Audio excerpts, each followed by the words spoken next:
Namaste, and welcome to Motivational Monday with me, Lama Yeshe.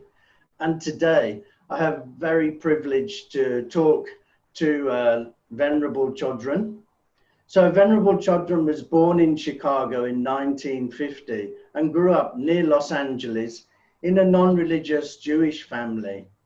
In 1975, she attended teachings from Lama Yeshe Rinpoche and Zopa Rinpoche, and then went to study in their monastery, Kopan, in Nepal.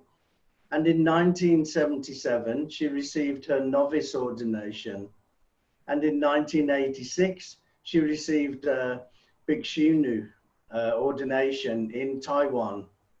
She studied and practiced Tibetan Buddhism for many years in both India and Nepal, and then went on to direct the spiritual program at Lama Tsongkhapa Institute in Italy for nearly 2 years, studied 3 years at Dorji Pammo Monastery in France, and was resident teacher at Amitabha Buddhist Center in Singapore, and 10 years as resident teacher at the Dharma Friendship Foundation in Seattle.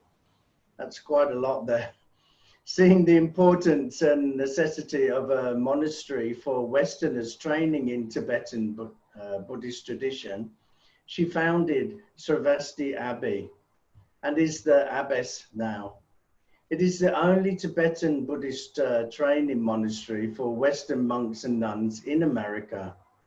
She's published numerous books on Buddhist philosophy and meditation, and even co-written with His Holiness the Dalai Lama. She's well known for her warm, humorous, and lucid teachings. So we're so honored to have you with us today, and thank you for taking the time out to talk to us. Thank you for inviting me. So I'd like to start by you telling us a little bit about your early years, and especially how a young Jewish girl was drawn into Buddhism and meditation. Well, I grew up, I was born in 1950. So my formative years as a teenager were during the 60s. This was right in the middle of the Vietnam War and also of the Civil Rights Movement. And these two things influenced me very, very profoundly. I was asking a lot of questions. I wanted to know why do we fight and kill people in order to live in peace? Because that's what the government told us, why we were involved in this war. And killing people to live peacefully just didn't make any sense to me. I also was wondering what the meaning of my life was. You know, my parents were the children of immigrants. They got the American dream, but I didn't want to replicate their life. And so I was wondering, you know, what do I do with my life? And I had some idea that it must involve helping people, but I didn't know exactly what. So I became a teacher because I thought, okay, that's one way to help people. But it was only when I encountered the Buddha Dharma that what the meaning of helping others really came to mean. I began to really understand that. So I traveled a lot after I finished university. And that was my first time going to India, actually. It was in 73. And when I came back, I went to graduate school in education and then started teaching. And the summer the first summer, after I had my own classroom, I saw a flyer in Bodhi Tree Bookstore in Los Angeles, very famous kind of new agey bookstore. And it was a flyer about two Tibetan monks, Lama Thubten Chodron and Zopa Rinpoche, who were giving a meditation course. And I knew nothing about meditation. I knew nothing about Buddhism, but I thought, let's go and see what it's like. So I went. I signed up for 2 weeks. I wound up staying for the entire 3 weeks and doing a retreat afterwards. And at the end of that, I had a very strong feeling that if I didn't really follow up and learn more about Buddhism, when I died, I would regret it. And I don't want to die with any regrets. Yes. So I quit my job and went back to Nepal and India with my parents going crazy, saying, you know, you graduated Phi Beta Kappa and now you're going to live, you know, on the other side of the world. What are you doing? You know, but I was really intent. And so I went. And then while, you know, I knew very early on I wanted to ordain. I asked my teacher, and he had me wait about a year and a half. And it's interesting because now that I'm in the position of screening people when they want to ordain, I wonder what I would think of the old me who came after, you know, knowing the Dharma maybe 4, 5, 6 months and said she wanted to ordain. Yeah. You know, what would I say to this young woman? Yeah, because it seems really nuts. But yeah, I had my heart set on that. So my teacher made me wait a year and a half, which was actually very good because my family was freaking out. And I had to go back to California and see them. And then I went back to India. I took precepts with Kyabje Lingrinpoche, His Holiness's senior tutor, and the rest kind of flowed from there. Yeah. So it was just 4 months in and you realized you wanted to be ordained. That's quite a thing. So it's quite a revelation that. So it must be that, you know, you really felt it somewhere inside, really deeply. Oh yeah. It wasn't a choice. You know, many people agonize. Should I ordain? Should I not ordain? For me, it wasn't a choice. It was like, I want to make my life meaningful. This is the way to do it. Yeah. So I mentioned in the opening that you took your full ordination, which we'd say in Tibetan Buddhism, Gelongma, but you did it in Taiwan instead of with the Tibetan Buddhist tradition. So could you explain to people why that was, and have we moved on? Well, when Buddhism came to Tibet, it came from India. So, you know, they were walking across the Himalaya mountains, and it was difficult for women to walk across because to give the women's ordination, you need at least 10 fully ordained nuns, bhikshunis, and 10 fully ordained monks or bhikshus. So it was when Shantarakshita brought Buddhism to Tibet, he only brought a cohort of bhikshus. He didn't bring any bhikshunis. So the ordination never really spread to Tibet. But it did go to China, Korea, Vietnam, Taiwan.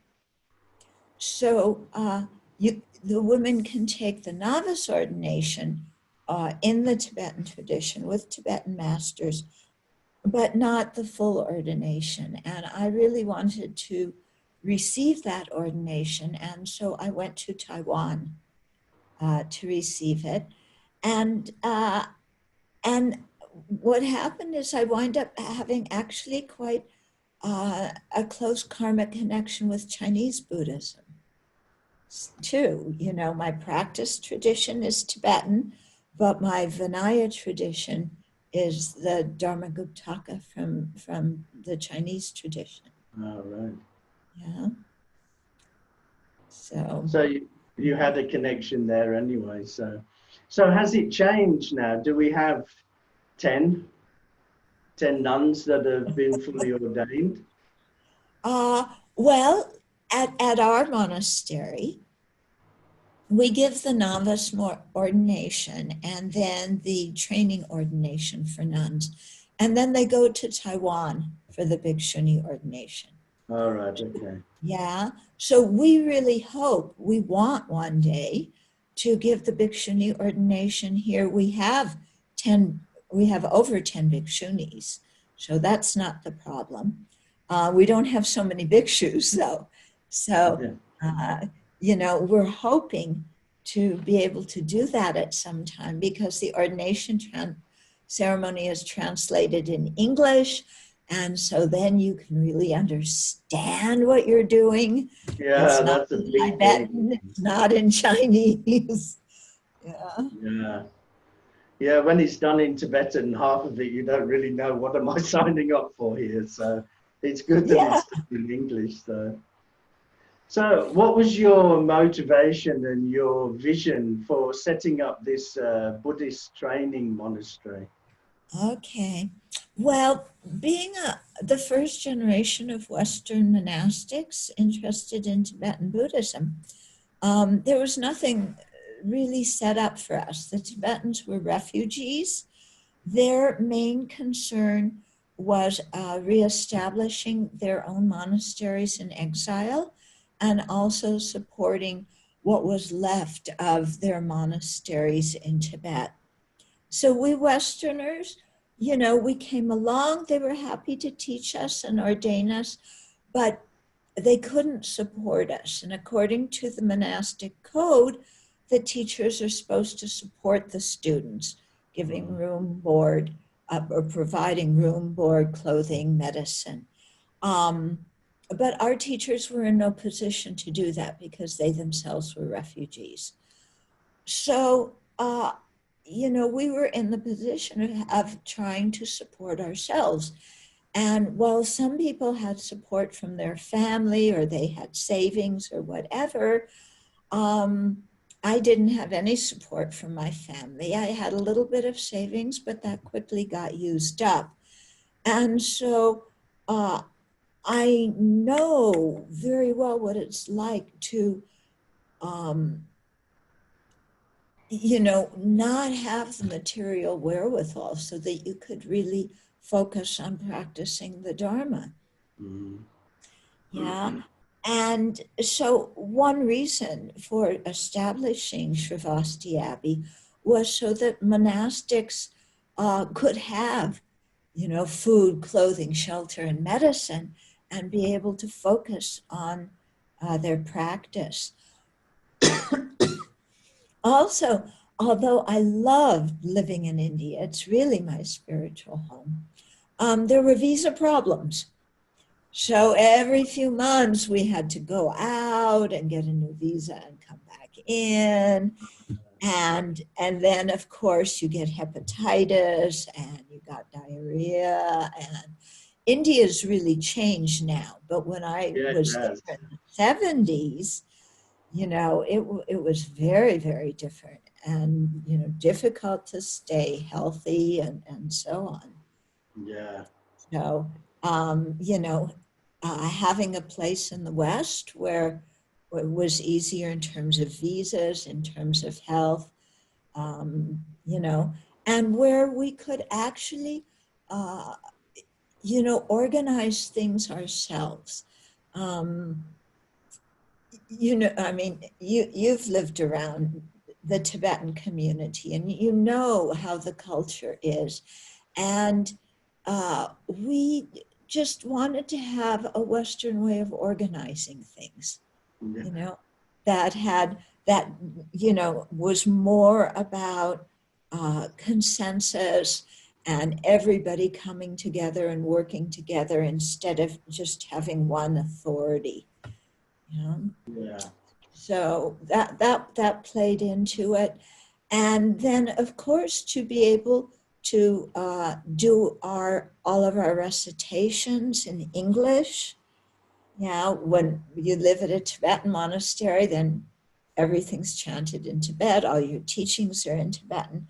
So to be able to do this in our own language, live in our own culture, and also because I feel very strongly if Buddhism is going to spread in the West, there has to be a strong monastic community.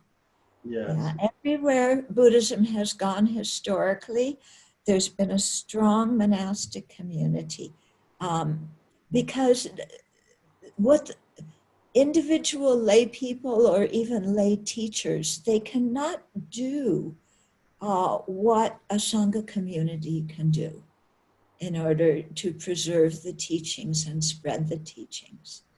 Yeah. So that was another element in it. It's a huge project to take on, really. I mean, did you ever think you'd bitten off more than you could chew? Yes. when we first got the property here,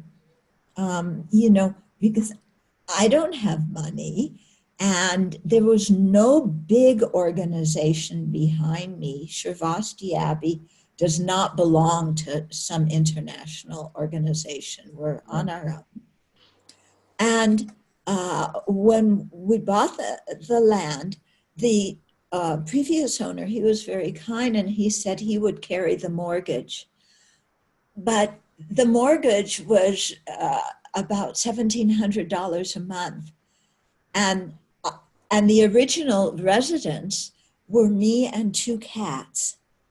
And I remember sitting, there and going, how in the world am I going to pay this mortgage? There's me and 2 cats. And how are we going to pay $1,700 a month? And then I just said, I have no idea, but I take refuge in the 3 jewels and I just trust, I will trust if we're doing something virtuous, the Buddha, Dharma, and Sangha will help in some way. And we were able to pay off the mortgage. Wow. Yeah. It was meant to be. Yeah, it was really. Why is it you call it Abbey and not monastery? Is there a reason? Because an abbey can have men and women and also lay residents. Right. So, our abbey is predominantly ordained women. We have 1 monk. Yeah. But there's lay people who come and stay with us for different periods of time. And also people before they ordain, they come as lay people and they live with us. And then they take 8 precepts and so on. So Abbey just made it broader. And also because some people say, well, you're mostly women, so are you a nunnery? Well, nunnery in English is doesn't have a good connotation. Yeah. So we decided to call it an abbey. So I know that every day is going to be different, but is there a usual day for the monastics? What do they do? They get up and they do their prayers. What would be a usual day for a monastic at the Abbey? Okay. People get up however early they want to, but morning meditation starts at 5:30 and everybody has to be there. So everybody's usually up by 5 at the latest. So there's morning practice and meditation, 5:30 to 7. 7:30 there's breakfast. 8:15, we have what we call a stand-up meeting. Everybody gets together, and it's just for 15 minutes, and we say what we rejoice in from the previous day, and then what our offering service work is going to be for that day. Okay, so we call it offering service. We don't call it work. Yeah. Okay. Yeah, because work doesn't have a good connotation. But when you Yeah. offer service, then you can do it with your whole heart there because you want to help, you want to give something. So most mornings we offer service before lunch, although 2 or 3 mornings we have teachings also before lunch. Then we have a short Dharma talk right before lunch. We call it Bodhisattva Breakfast Corner. And so the residents take turns giving a talk for about 15, 20 minutes, so, which is really good because you focus on one point and, you know, again, you're just remembering the Dharma. Then we offer our meal and, you know, do the chanting before we eat lunch in silence. Lunch is our main meal. And towards the end of lunch, then we can talk a little bit. And then we do some more chanting at the end of the meal. Then there's a short break and then more offering service for another maybe hour and a half, 2 hours.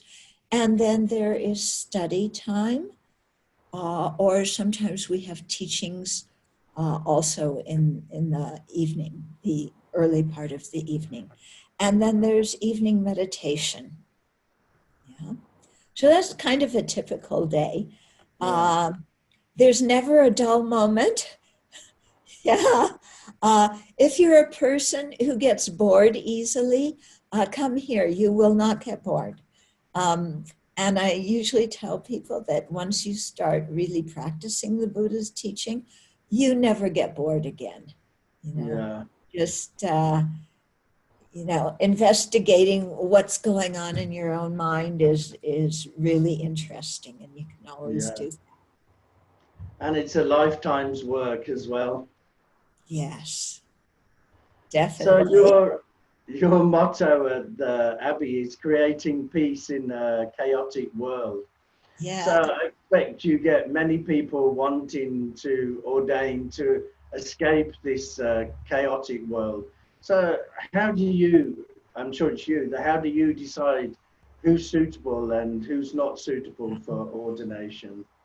Um, I don't think people want to ordain to escape from the world.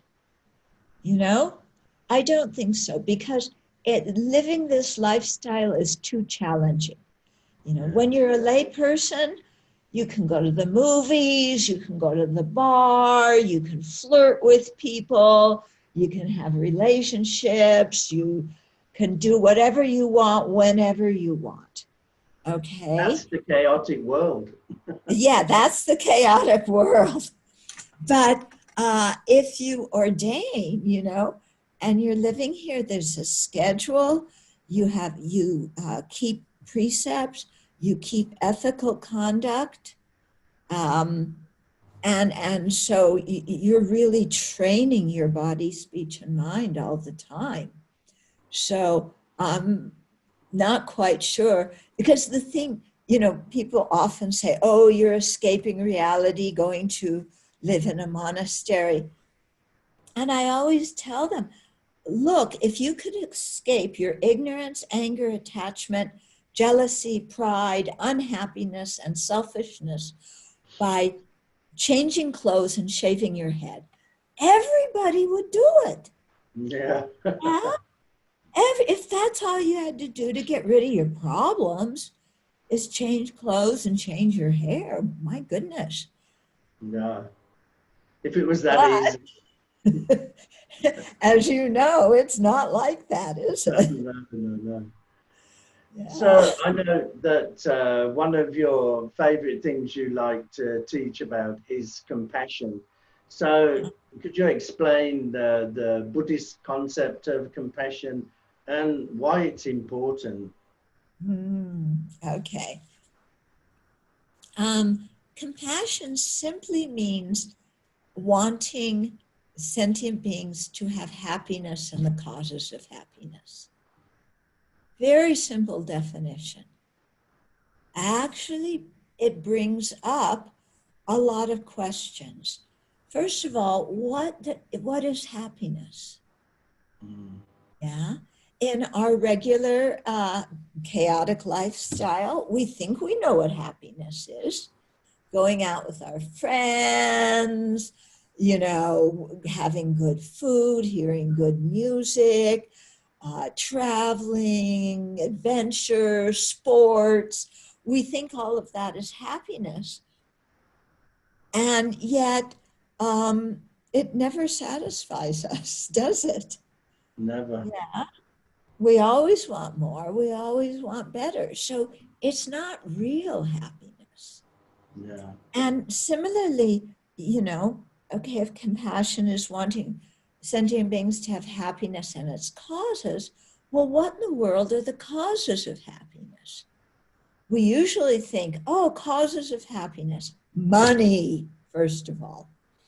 Okay, how do you get money? You have to have a job. To have a job, you have to have an education.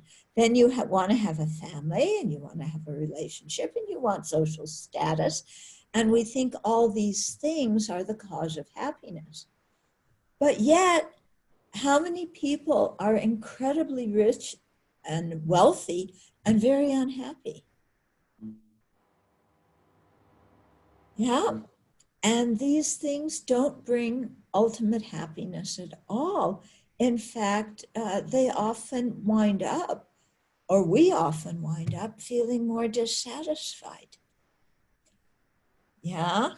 So Yes. when we wish others to have happiness and its causes, we have to really think deeply what it is we're wishing for them. Yeah. So, somebody may be an alcoholic and come and ask for money that they're going to use for alcohol. Well, do you think, oh, he's suffering because he's going through DTs? I should give him some money for his booze and that will make him happy. Is that compassion to give an alcoholic money for booze? I don't think so. I don't think so either. Yeah.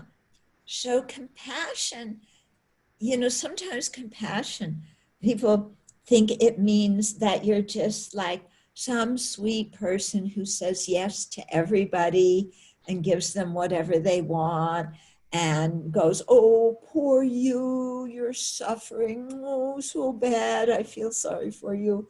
That's not compassion. My goodness.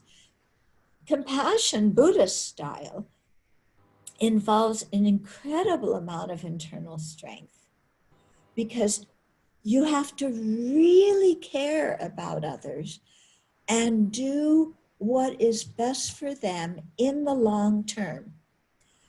Now, when you do what is best in the long term, sometimes in the short term, you have to give up some pleasure.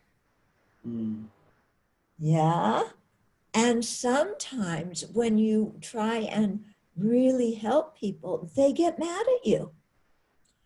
Like, this example of the alcoholic. If I say, no, I'm not going to give you any money for booze, but I will take you to a detox center and I'll take you to Alcoholics Anonymous, then that person may get really angry. I'm not an alcoholic. Yeah, mind your own business. Take care, don't bug me. So compassion really involves, putting things on the line and risking people being upset with you because you're doing what is actually good for them in the long term. It's kind of like parents. And every parent knows they love their child dearly, but they don't give their child everything the kid wants. Because if you do that, it's a disservice to the child. They're going to grow up some spoiled brat who can't really function in the world. Yeah. So a parent has to set limits, and they have to be firm, and you've got to do your homework. And, you have to learn how to live in life without getting everything you want and still be happy. A good parent does that. Yeah. Huh? Yeah. Because they really care about the child. But as we all know, often we get mad at our parents because they won't let us do what we want. Of course. Yeah. That's a great way to describe compassion. So thank you so much for that. I think people can really understand with those good examples you've given there. So most of our staff are young, millennial staff. So could you talk a little bit about how you feel the effect the online activity is having on the people's overall well-being, and talk a little bit about the ethics that you feel that should be in their work? Okay. Before I get to that, can I just, because you said audience is millennials, okay? I just want to say something about what I think is important as a millennial. When you're at that stage in your life, is to really think deeply about what kind of human being you want to be. Yeah. Do you want to be a kind person, or do you want to be a bully? Do you want to dominate people so that they're afraid of you and you think that their fear means respect, but it doesn't? Or do you really want to cultivate the qualities of a good leader or the qualities of a good follower so that you can work harmoniously with people? Okay?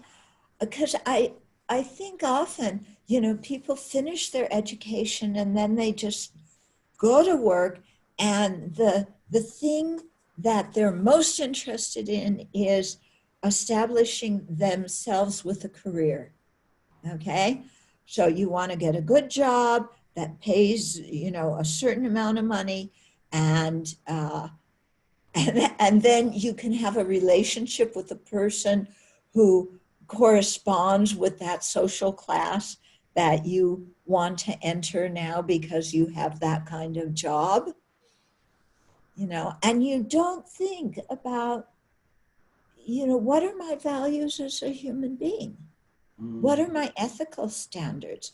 What are my principles? And instead, you think having a lot of friends is just great, but then you don't, your friends push you to do this, push you to do that. And because we all want people to like us, we very easily give up our common sense and our values in order to win other people's approval. And if you are not a centered person and haven't really spent some time becoming your own friend and figuring out what you believe in, then as a millennial, you just get pulled here and there and here and there, and you often wind up in a big mess. Yeah, doing something and then going, wait a minute, how did I get myself in this situation? And it's, because we're just grabbing after, social standing, sensual pleasure, this kind of stuff. And we're not in touch with our own hearts. Yeah. And Wonderful then advice. Thank you. That's wonderful advice. yeah, Because if you're not in touch with your heart and your own values, and you don't think about these things clearly, yeah, then as you grow up, you get into one mess after the other. Yeah. You marry somebody because you're out of your mind in love with them,